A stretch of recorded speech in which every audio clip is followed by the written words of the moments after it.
அன்புள்ளம் கொண்ட கடகராசி நண்பர்கள், சகோதர சகோதரிகள் அனைவருக்கும் எனது கனிவான வணக்கங்கள். கௌரவத்தின் உச்சியில் கடகம், மங்காத புகழும் குறையாத செல்வமும் அப்படிங்கிற தலைப்பை கடகராசிக்கு கொடுத்துருக்கிறேன். கோடி கோடியாய் கொட்டி கொடுத்தாலும் கடகராசி அன்பர்களுடைய மனசுல இடம் பிடிக்கிறது அப்படிங்கிறது கஷ்டம். அப்படி இடம் பிடிச்சாச்சு அப்படின்னு சொன்னால் காலமெல்லாம் அவர்கள்தான் உங்களை பாதுகாக்கக்கூடிய கவசமாக இருப்பார்கள். உண்மைதான்.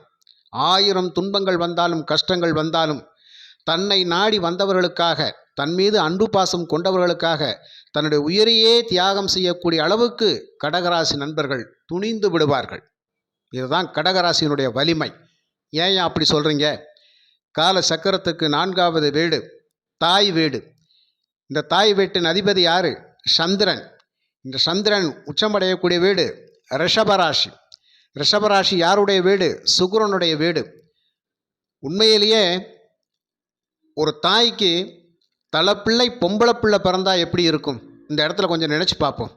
கடகராசி அன்பர்களுக்கு தலைப்பிள்ளை பொம்பளை பிள்ளை பிறந்துருச்சுன்னு வச்சுக்கோங்களேன், கோடான கோடி புண்ணியம் அப்படின்னு நினச்சிக்கோங்க. ஏன்னா கடைசி காலம் வரைக்கும் தன் பிள்ளை எந்த வீட்டில் போய் வாழ்ந்து கொண்டிருந்தாலும், அதாவது சொல்லப்போனால் ஒரு கொடூரமான கணவனுக்கே வாழ்க்கப்பட்டு போயிருந்தாலும் தன்னுடைய அம்மா மீது இருக்கிற அன்பு பாசம் கருணை அப்படிங்கிறத ஒரு பக்கம் ஒதுக்கி வச்சு ஒவ்வொரு நாளும் அந்த பாசத்தை காட்டுவதற்காக துடித்து கொண்டிருப்பாள் தன் மகள். அப்படிப்பட்ட ராசிதான் இந்த கடகராசி. இந்த கடகராசியில் பெண் பிள்ளைகள் பிறப்பதற்கு கொடுத்து வைத்திருக்க வேண்டும். இந்த கடக ராசியில் பிறந்த பெண் பிள்ளைகளை திருமணம் முடிப்பதற்கு ஆண்கள் கொடுத்து வைத்திருக்க வேண்டும் அப்படிங்கிறது தான். எவ்வளவு கஷ்டங்கள், எவ்வளவு துன்பங்கள், எவ்வளவு துயரங்கள் வந்தாலும் வாழ்க்கையில் ஒரு நல்ல அன்பு பாசம் பிடிப்புத்தன்மையோடு தன்னை நாடி வந்தவர்களை பார்க்கக்கூடிய ஒரு மிகப்பெரிய சக்தி வாய்ந்தவர்கள் தான் கடகராசி அன்பர்கள். ஆக ஆண்கள் நான் அப்படிங்கிறது குறை சொல்லவில்லை. அந்த கடகராசி ஆண்களுக்கும் தாயை போல குணம் இருக்கும். ஆனால் ஃபஸ்ட்டு பெண்கள், 2வதாகத்தான் ஆண்கள் என்று சொல்ல முடியும். இந்த கடகராசியில் குரு பகவான் உச்சம் பெறுவார். இந்த கடகராசியில் செவ்வாய் நீச்சம் பெறுவார். இந்த கடகராசியில் குரு பகவானுடைய புனர்பூச நட்சத்திரத்தின் 4ஆம் பாதம், சனி பகவானுடைய பூச நட்சத்திரத்தின் 4 பாதங்களும், புதன் பகவானுடைய ஆயில்ய நட்சத்திரத்தின் 4 பாதங்கள் ஆக 9 பாதங்கள் இந்த ராசியில் இருக்கிறது. எதிர்வரக்கூடிய அக்டோபர் மாதம் 18ஆம் தேதி குரு பகவான் அதிசாரமாக கடகராசிக்கு வருவார். குரு உச்சம் பெறக்கூடிய வீடு. அவர் வந்தவுடனே, கடகராசிக்கு வந்தவுடனே அவர் பார்க்கக்கூடிய 9ஆம் பார்வை நேர பாக்கியஸ்தானத்தில் இருக்கக்கூடிய அவருடைய வீட்டில் இருக்கக்கூடிய சனி பகவானைத்தான் பார்க்கின்றார். சனி பகவானைத்தான் பார்ப்பார். சனி பகவான் குருவை பார்க்க மாட்டார். குரு சனி பகவானை பார்ப்பார். என்னையா நடக்கும்? பல மாத வேதனைகள், பல மாத கஷ்டங்கள், பல மாதங்களாக பொருளாதார இழப்பு, பல மாதங்களாக பிரிவு துன்பத்தில் நான் இருக்கின்றேன். என் மீது கருணையோடு அன்போடு இருந்தவர்கள் என்னை விட்டு பிரிந்து சென்று விட்டார்கள். ஒரு சின்ன சண்டை சச்சரவு, அவ்வளவுதான். நான் மன்னிப்பு கேட்கறதுக்கு தயாராக இருக்கிறேன். என் நண்பன் வந்தால் கூட போதும், என் தோழி வந்தால் போதும், என் மகள் வந்தால் போதும், என் அம்மா வந்தால் போதும், என் அப்பா வந்தால் போதும், என் கணவர் வந்தால் போதும், என் மனைவி வந்தால் போதும் அப்படின்னு சொல்லி ஒரு ஏக்க கனவுகளோடு இப்போது நாம் இருந்து கொண்டு இருக்கிறோம். இந்த ஏக்க கனவுகள் அப்படிங்கிறது நிஜமாகுமா அப்படின்னு கேட்டால் கண்டிப்பாக நிஜமாகும். அக்டோபர் 18க்கு மேலே கண்டிப்பாக நிஜமாகும். எவ்வளவு துன்பத்திலும் கூட, தன்னுடைய கஷ்டத்திலும் கூட பிறர் பொருளை நாடாமல், தனக்கு எதிரியே துரோகம் பண்ணியிருந்தாலும் அந்த எதிரியை மன்னிச்சு ஏற்றுக்கக்கூடிய பக்குவம் கடகராசிக்கு உண்டு. ஆனால் காசு பணம் எனக்கு தேவையில்லை, எனக்கு காசு பணம் தேவையில்லை, நீ அன்பாக இரு, ஆசையோடு பழகு, நட்பாக இரு, எந்த சூழ்நிலை என்னை விட்டு பிரிஞ்சிடாத, உனக்காக நான், எனக்காக நீ இரு. வாழ்க்கையினுடைய இறுதி வரைக்கும் இப்படியே பயணித்து விடலாம்.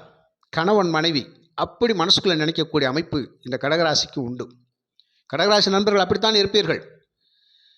ஒரு சின்ன சண்டை வந்துட்டால் கூட அந்த நேரத்துக்கு கோபம், ஆனால் அடுத்த நிமிஷம் பார்த்தீங்கன்னா அவ்வளவு வேதனை, தாங்கிக் கொள்ள முடியாத வேதனை. கண்கள்லேருந்து கண்ணீர் பொல பொல பொலன்னு ஒழுகும் ஐயா, வடியும். ஆறாக ஓடக்கூடிய அமைப்பில் இந்த கடகராசி நண்பர்கள் அழுவார்கள். அந்த பிரிவு துன்பத்தை தாங்க முடியாது.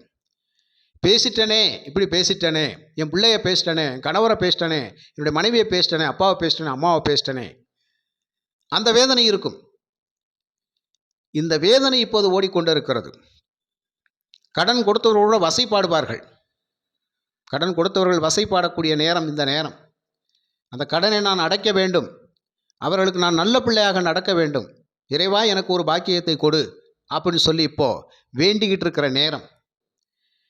என் உழைப்புக்கேற்ற ஊதியத்தை கொடு, நான் செய்கிற தொழிலில் நஷ்டம் இல்லாமல் போகிறதுக்கான வழியை கொடு, எனக்கு அது போதும், நான் உழைப்பால் உயர்ந்தால் போதும், அந்த பாக்கியத்தை எனக்கு கொடு அப்படின்னு சொல்லி இப்போ நம்ம கேட்டுக்கிட்டு இருக்கிறோம். இப்போ கடகராசி நண்பர்கள் இந்த நிமிஷத்தில் கேட்டுக்கிட்டு இருக்கிறீங்க. உங்களுடைய மனசில் அந்த எண்ணங்கள் ஓடிக்கிட்டே இருக்குது. இந்த எண்ணங்கள் எல்லாம் நல்ல எண்ணங்களாக மாறணும். இந்த ஏக்க கனவுகள் எல்லாம் மாறணும். அதற்கு ஏதாவது பாக்கியம் உண்டா? உண்டு. அக்டோபர் 18க்கு மேலே அதிசாரமாக குரு கடகராசிக்கு வருவார். அவர் பார்க்கக்கூடிய 9ஆம் பார்வை சனி பகவானை பார்க்கின்ற பொழுது சனி பகவான் நீதிமான், கர்மகாரகன். 7.5 சனி காலங்களில் கூட அவ்வளோ கஷ்டப்படுத்திருக்க மாட்டார். ஆனால் கண்ட சனியிலையும் அஷ்டம சனியிலையும் புரட்டி எடுத்துட்டார் ஐயா, போதும். அவர் கொடுத்த கஷ்டங்கள் எல்லாம் நம் வாழ்க்கையில் ஒரு பாடமாக நினச்சிக்கிட்டு எனக்கு எதிரில் இருக்கவங்களை நான் புரிஞ்சுக்கிட்டேன். யார் எப்படிப்பட்டவங்கன்னு புரிஞ்சுக்கிட்டேன். எந்த காசு எந்த பணம் யாருக்கிட்ட எப்படி இருக்குது, நம்மக்கிட்ட எப்படி இருக்குது, நம்ம எப்படி செலவழித்தோம், நம்ம எப்படி கொடுத்தோம், யாருக்கெல்லாம் வாரி இறைத்தோம், ஏன் அப்படி இறைத்தோம், எதற்காக இறைத்தோம் அப்படிங்கிற விஷயத்தில் நான் புரிஞ்சுக்கிட்டேன். இப்போ நான் நடுத்தருவில் நிற்கிறேன். நான் நம்பினவங்களாம் என்னை கை விட்டுட்டாங்க.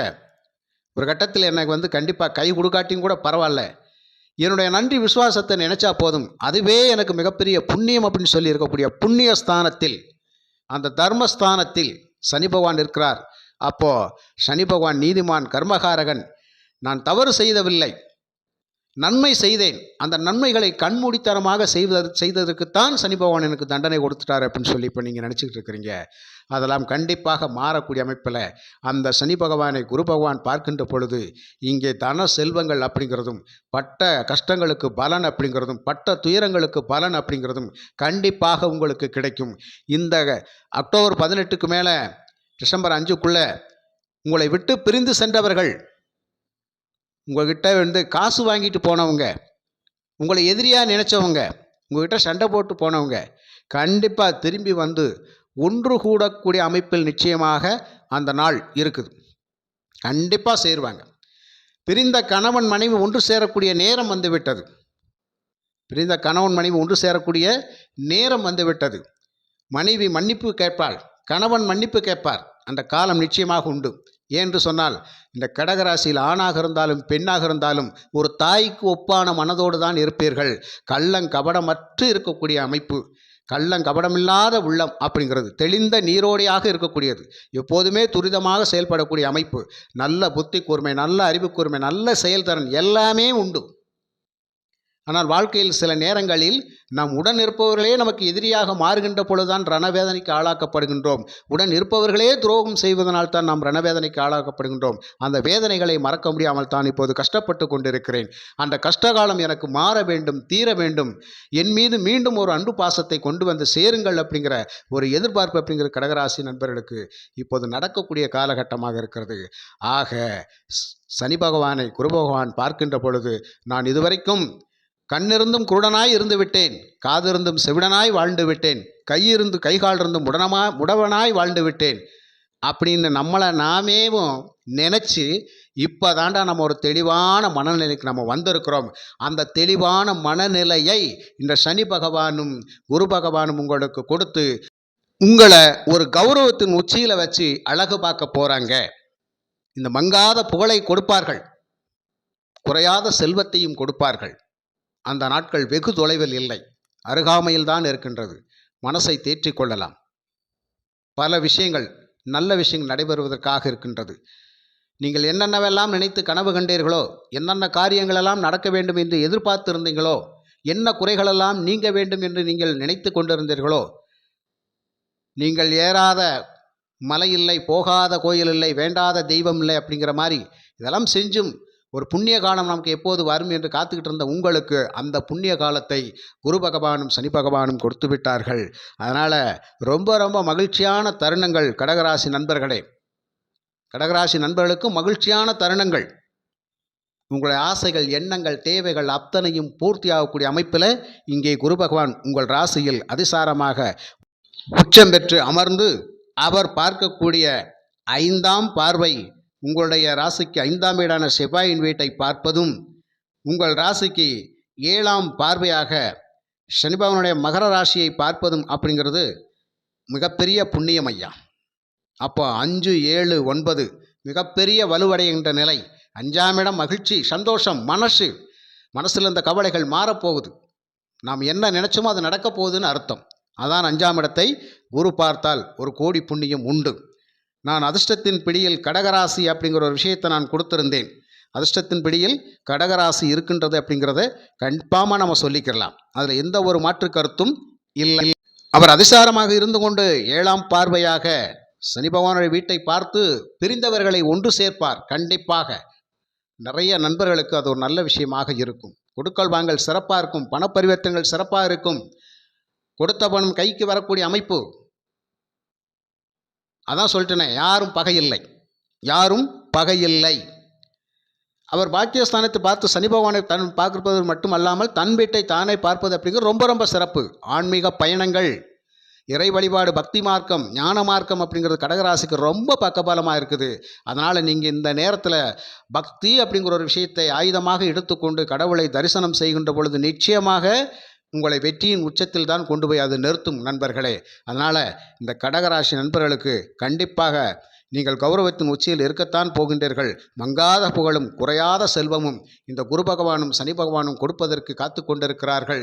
அந்த நாள் வெகு தொலைவில் இல்லை, அருகாமையில் தான் இருக்கின்றது. அதனால் உழைப்பாளியான சனி பகவானும் நீதியாக, நேர்மையாக, நம்பிக்கையாக, நாணயமாக கொடுத்த வாக்கை காப்பாற்றக்கூடிய அமைப்பில் குரு பகவானும் நமது ராசியில் உச்சம் பெறுகின்ற அமைப்பு அப்படிங்கிற ரொம்ப ரொம்ப சிறப்பாக இருக்குது. கடகராசி நண்பர்கள் கவலைகளை மறந்து கடவுளை தரிசனம் செய்வது ரொம்ப ரொம்ப சிறப்பு. இந்த ராசியின் சேத்திரம் திங்களூரில் இருக்கின்றது. நீங்கள் பாராயணம் செய்ய வேண்டிய பதிகம் அபிராமி அந்தாதியை தினமும் படியுங்கள், நிம்மதி கிடைக்கும். அதிதேவதை பராசக்தியை வழிபாடு செய்யுங்கள். உங்களுக்கு அதிர்ஷ்ட நிறம் மஞ்சள், சந்தனம், சிகப்பு நிறங்கள் அப்படிங்கிற ரொம்ப அதிர்ஷ்டத்தை தரும். உங்களுக்கு அதிர்ஷ்ட கற்கள் அப்படிங்கிறது முத்து. உங்களுக்கு அதிர்ஷ்ட திசை அப்படிங்கிறது வடக்கு. திங்களும் செவ்வாயும் சிறப்பான நாட்களாக உங்களுக்கு பக்கபலமாக இருக்கும். குருவாரையும் சந்திரவாரையும் ரொம்ப ரொம்ப சிறப்பு. செவ்வாய் வியாழக்கிழமை நாட்கள் மிகுந்த பக்கபலமாக இருக்கும். தாராளமாக கடகராசி நண்பர்கள் புகழின் உச்சியில், கௌரவத்தின் உச்சியில் நிச்சயம் இருப்பீர்கள். நன்றி, வணக்கம், வாழ்க வளமுடன்.